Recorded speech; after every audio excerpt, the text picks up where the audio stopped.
Hater ni Janine, pinutakte at nirespakan ng mga fanay ng aktres.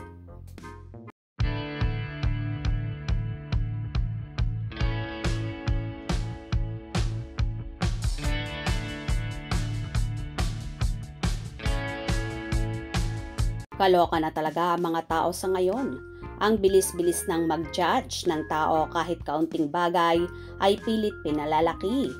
Ang multi-awarded at kapamilya actress na si Janine Gutierrez ay napakatahimik lang na tao at walang masamang tinapay sa kanya pagdating sa trabaho. Bukod pa dyan, hindi siya patola sa mga naririnig niya or mga ipinupukol na mga issue sa kanya. Bagkos tumatahimik lang siya at deadma ito. Ito ang natutunan ng actress nang pumasok siya sa mundo ng show business.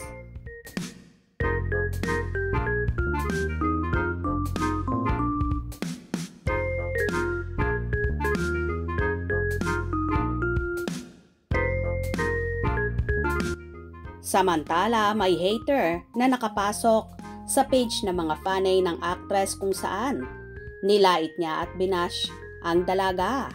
Ayon pa kay Ken Kyle Sunny Coco Lies, nag-feeling endorser na naman ang Big Eyes. Sinupla naman ito at niresbaka ng fans ni Janine. Ayon kay Benny 7924, Basher spotted Marites Sunny Coco Lies. Kana naman, tas sabihin mo na nag-feeling endorser si Big Eyes. Ano ba ang naging kasalanan ng idol namin at abot hanggang langit ang galit mo sa kanya? Sa YouTube, nandun ka, nagbashing sa kanya. Sa FB, nandun ka din. Kahit saan, lagi kang nakasunod sa kanya.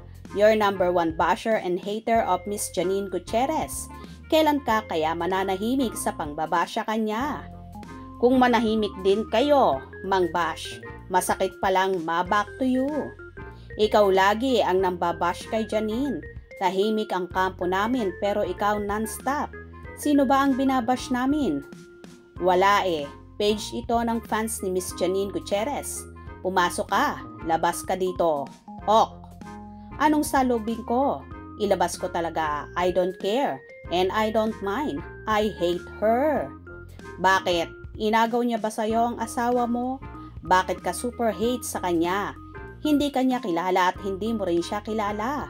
Bakit abot hanggang langit ang galit mo sa kanya? Explain. She won't stop to your level. The best thing you do, stop being a busy body woman. Galit siya kay Janine kasi hindi siya ang pinili ni Eko. Inggit. Sobra mga yan kasi kahit anong gawin ng idol nila. Hindi kayang gawin sa mga ginagawa ni Janine. Formal at elegant. Look, si Janine. Ang idol nila kasi, pangpalengke lang at maharot na girl. Hindi kasi sa mga educated family di gaya ni Janine. Mula noon up to now, galing siya sa pamilya, educated. How about you, your idol? And you same feathers, too deep, your big mouth shout. At la namang ginagawa sa show nyo, makasagot ng English. Sabihin niya, always ano yon, at idaan sa tawa na lang. La, Bo, your idol. Hindi magustuhan ni Paulo yan. Pang samantala lang yan kasi iba ang type ni P. Lahat ng girlfriend niya, puro English speaking. Che. Hoy bruha, impacta. Tigil-tigilan mo ang pagkamuhi sa idol namin. Siguro ikaw ang tsaka. Siguro idol mo yung kalaban. Inggit na inggit. Kaya, tsupe, lumayas ka dito. Ha ha ha ha, I feel you, back to you. Grabe na talaga naging palitan ng komento ng basher ni Janine kung saan mga below the belt na ang sinasabi sa dalaga at niresbaka naman ito ng kanyang mga fanay. Pero deadman na lang si Nini sa mga ganitong bashers at sanay na siya.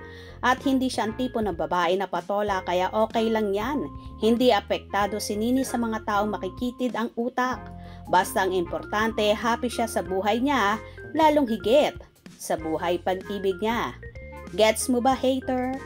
Kung nagustuhan nyo ang video na ito, comment down below.